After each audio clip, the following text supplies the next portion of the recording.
You know that feeling when someone says something that ruins your entire day? What if I told you that feeling only lasts 90 seconds unless you keep feeding it? Here's the truth. Anger is a choice.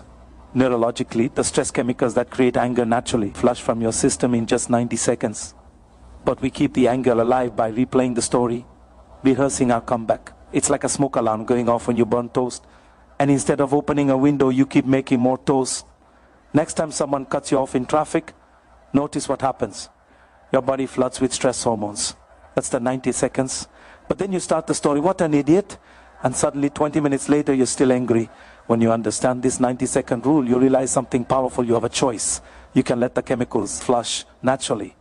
Or you can feed the fire. Chapter 1, the button pusher myth. Ever feel like someone has the power to push your buttons? Here's the truth. Buttons only work if you let them.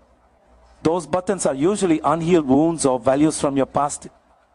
Your coworker makes a sarcastic comment that always sets you off. Instead of reacting automatically, pause and ask, what is this really about? Maybe it reminds you of a critical parent or a past rejection.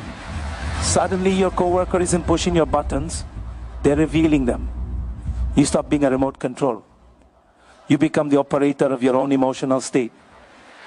Nobody has to decide how you feel except you. Chapter 2, the secondary emotion revelation. What you call anger isn't actually anger. Anger is the emotional equivalent of a security guard.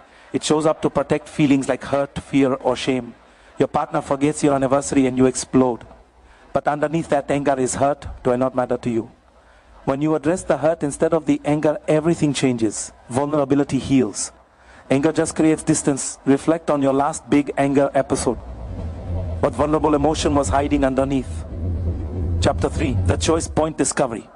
Between every trigger and your response, there's a space. In that space lies your freedom. Viktor Frankl discovered this in a Nazi concentration camp. No matter what happens, you always have the freedom to choose your response. Your body floods with chemicals when someone triggers you. But before you react, there's a microsecond, a choice point. Ask yourself, what response will I be proud of tomorrow? That is your emotional superpower. Chapter 4, the observer self technique. What if you could watch your emotions like weather instead of being swept away by every storm?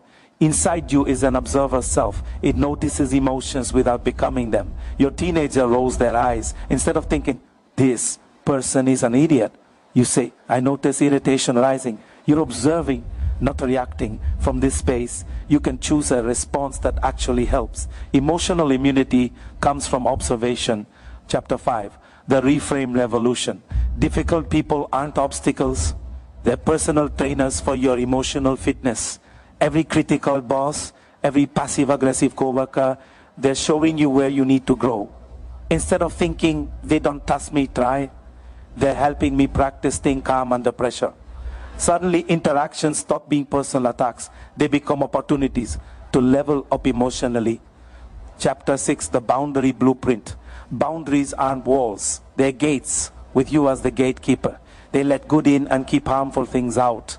Your friend constantly complains. Set a boundary. I care about you, but I can only listen for 5 minutes unless you want solutions. Boundaries protect your energy while keeping you supportive. You can't pour from an empty cup. Chapter 7, the Timeout protocol. Sometimes the strongest move is a strategic retreat. Step away from a triggering situation, not to run away, but to reset that. Take a break, calm do. WN and return when you can respond thoughtfully. A 5-minute timeout can prevent hours of regret. Honor both the topic and your emotional capacity. Chapter 8, the trigger map method. Triggers aren't random, they follow patterns, people, words, or situations that echo old wounds. Map your landmines. Keep a simple journal note who triggered you, what they did, and what past memory it connects to. When you know the triggers, you can step around them instead of stepping on them. Knowledge is power. Chapter 9, compassionate distance. You can care about someone without carrying their emotions. Love someone without living their drama. Compassionate distance lets you support others without being consumed. Think of it like being a lifeguard.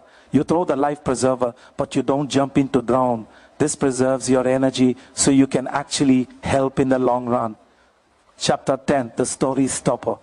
You're not experiencing reality. You're experiencing your story about reality. Change the story and you change your emotional experience. Your boss sends a curt email. Story 1, they hate my work. Result, anxiety and defensiveness. Story 2, they're busy and helping me improve quickly. Result, curiosity and gratitude. Be the editor of your inner narrative. Stop being a victim of your interpretations. Become the conscious creator of your experience. Finally, knowledge without practice is just entertainment. Start small. Pick one technique for a week. Maybe the observer self. Each time you feel triggered, say, I notice emotion arising. That's it. Small, consistent changes create massive transformation over time.